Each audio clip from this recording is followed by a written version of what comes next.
Plusieurs gouvernements autour du monde ont vérifié et confirmé que les prélèvements d'organes avaient lieu. Maintenant, les médecins aussi transplantent pour rajeunir les personnes. Comment ça se fait qu'il y ait autant de donneurs d'organes jeunes, en bonne santé, qui sont là juste au bon moment pour pouvoir fournir des organes à ces hauts fonctionnaires du gouvernement chinois?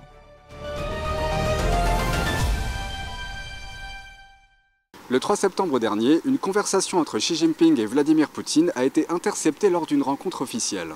Les deux dirigeants vantaient les mérites de la transplantation d'organes qui pourrait, selon les dires de Xi Jinping, prolonger la durée de vie jusqu'à 150 ans. Xi Jinping a ajouté, je cite, « Les organes humains peuvent être transplantés en continu. Plus on vit longtemps, plus on rajeunit et on peut même atteindre l'immortalité. » Fin de citation. Cette conversation a fait le tour du monde. Elle a été mise en parallèle avec le scandale des prélèvements forcés d'organes sur des prisonniers de conscience en Chine, un crime dénoncé depuis une vingtaine d'années à travers le monde. La conversation entre Xi et Poutine a été largement relayée par les médias internationaux. Sur Internet, des discussions animées ont eu lieu au sujet du scandale des prélèvements forcés d'organes et sur la façon dont l'élite du parti traite les citoyens ordinaires comme des pièces détachées. Voyant que ce sujet prenait de l'ampleur, le Parti communiste chinois a commencé à censurer la vidéo de la conversation en Chine continentale. Aujourd'hui, je vous propose d'aborder ce sujet brûlant avec un expert de ce domaine.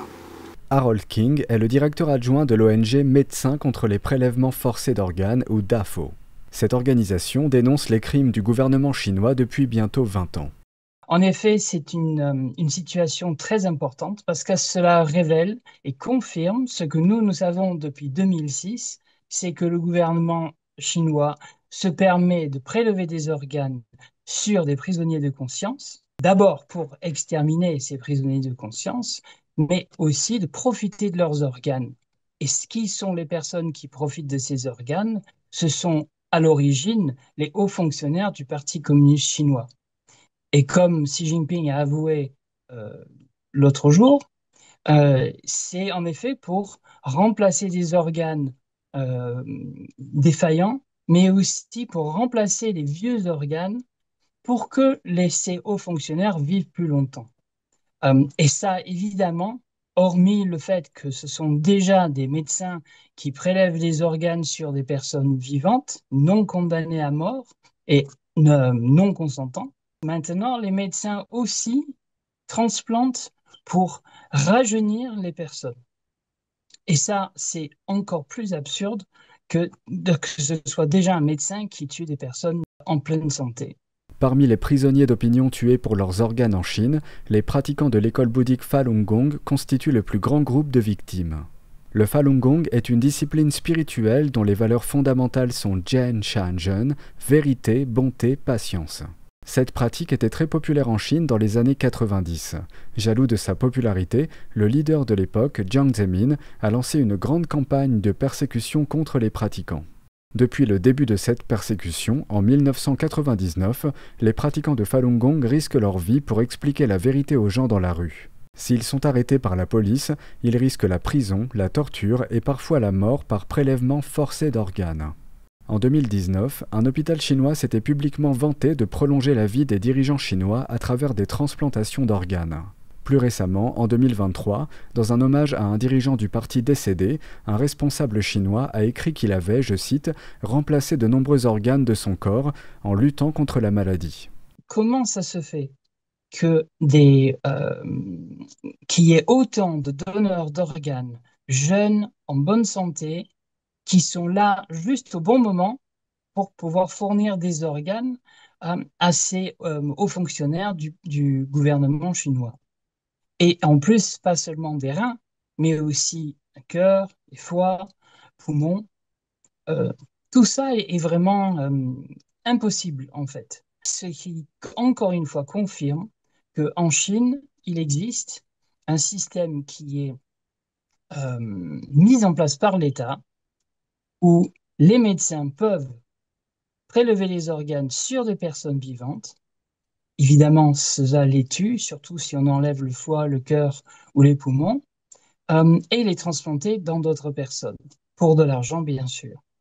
Mais quel a été le point de départ des accusations de prélèvement forcé d'organes sur des prisonniers de conscience en Chine? C'est les membres de la famille des victimes qui ont dénoncé ce fait aux avocats en Chine, à des gens qui soutenaient leur cause, qui voulaient les défendre. Et ces informations-là ont été répercutées en dehors de la Chine et des recherches ont commencé pour découvrir si ces allégations étaient vraies.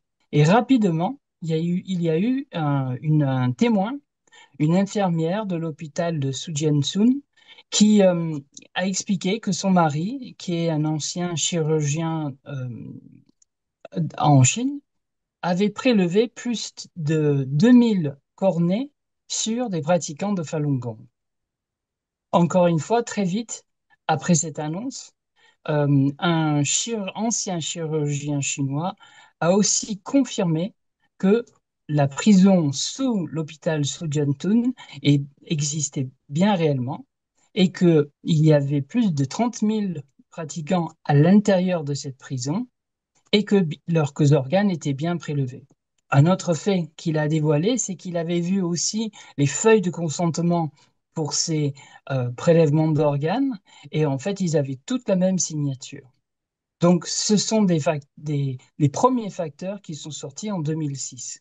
Cependant, dans le reste du monde, il y a un phénomène intéressant qui a eu lieu, c'est le fait que les gens, il y a des patients qui partaient à l'étranger se faire greffer les organes, principalement en Inde.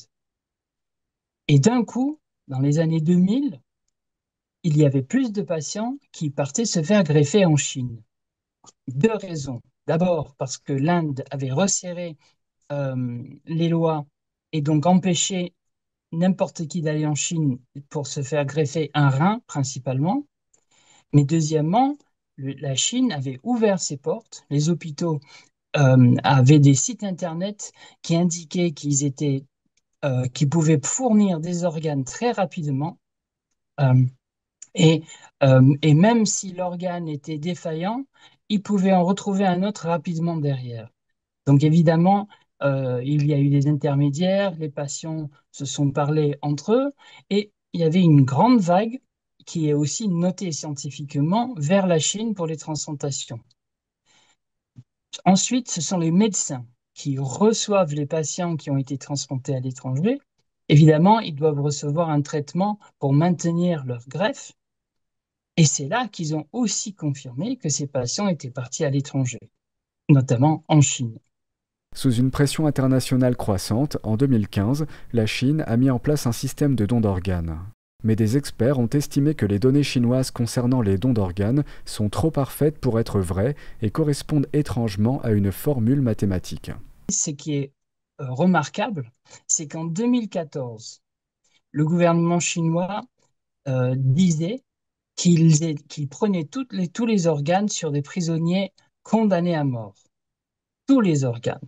Juste à peu près 10 000 transplantations par an. Donc ça veut dire que 100% de ces organes venaient des prisonniers condamnés à mort. Au 1er janvier 2015, il n'y avait que des donneurs volontaires qui donnaient leurs organes. Et au contraire, le système de transplantation a commencé à augmenter rapidement. Et c'est ce phénomène-là qui est complètement étrange, parce qu'on serait attendu à ce que le nombre de transplantations baisse en attendant que le nombre de donneurs volontaires augmente. Un système de don d'organes volontaires ne peut pas se développer du jour au lendemain, surtout dans un pays comme la Chine, où il n'est pas culturellement, ce n'est pas accepté ou acceptable de donner ses organes. Voilà, parce qu'il faut être enterré entier. Donc, comment ils ont fait pour, d'un coup, continuer à augmenter les transplantations, tandis que leur système de don d'organes venait à peine de commencer? Voilà. Ça, c'est encore une autre preuve que les chiffres sont en effet manipulés.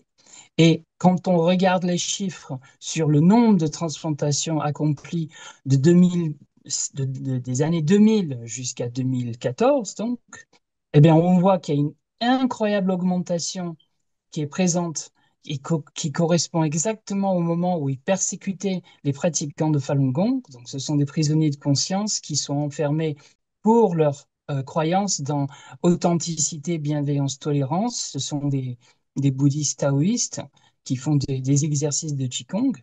Donc, eux, ils étaient emprisonnés et les transplantations ont augmenté.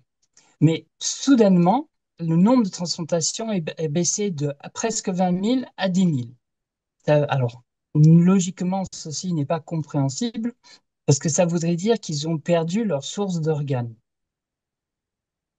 Par contre, donc ça n'a jamais eu lieu dans un autre pays.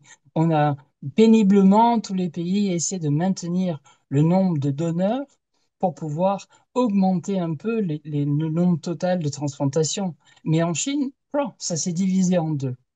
Et en fait, on a remarqué avec d'autres recherches, le rapport qui s'appelle Bloody Harvest the Slaughter en 2016 a révélé que pendant que le gouvernement chinois disait à tout le monde qu'ils étaient à 10 000 transplantations par an, les hôpitaux, déjà les trois plus gros hôpitaux, chacun accomplissait plus de 5 000 transplantations par an. Donc, ça, encore une fois, confirme que les chiffres qu'on observe ou qui sont annoncés par le gouvernement chinois sont totalement manipulés.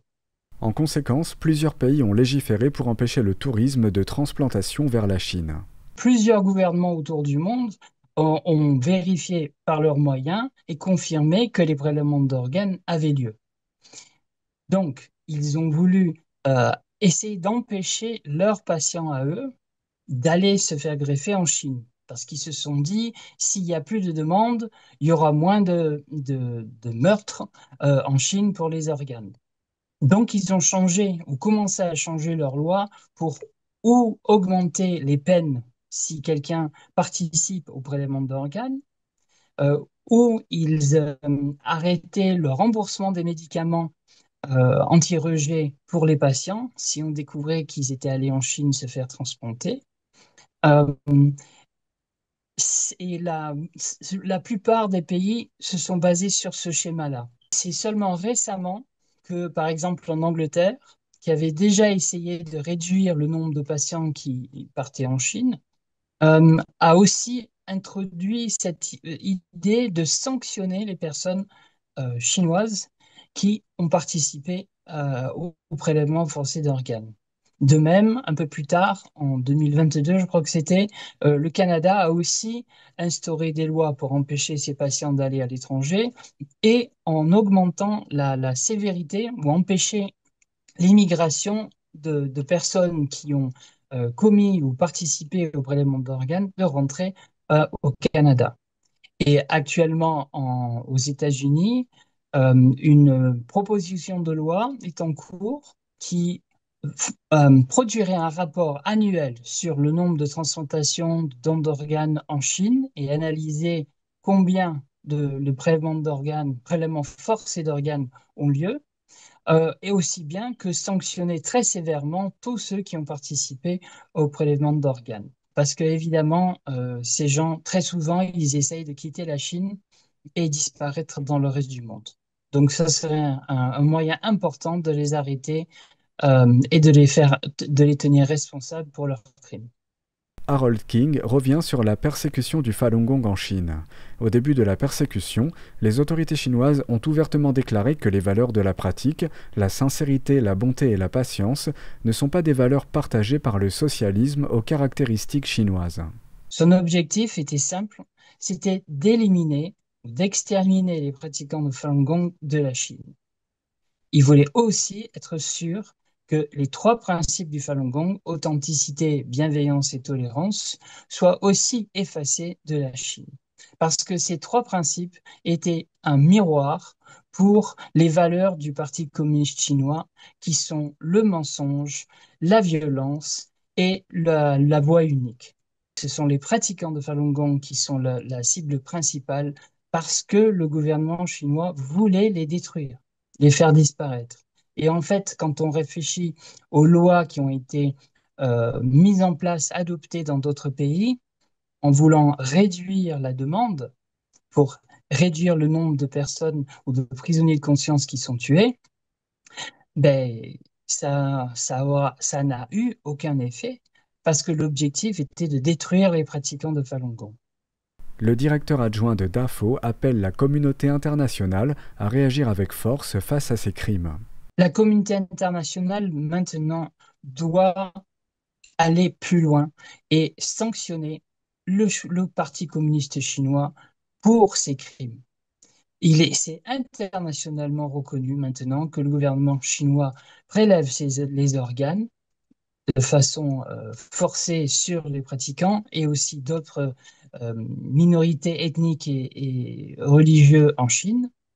Mais avec l'aveu de Xi Jinping cette semaine, euh, je ne vois pas comment les autres pays ne peuvent pas aller plus loin vers une enquête indépendante en Chine.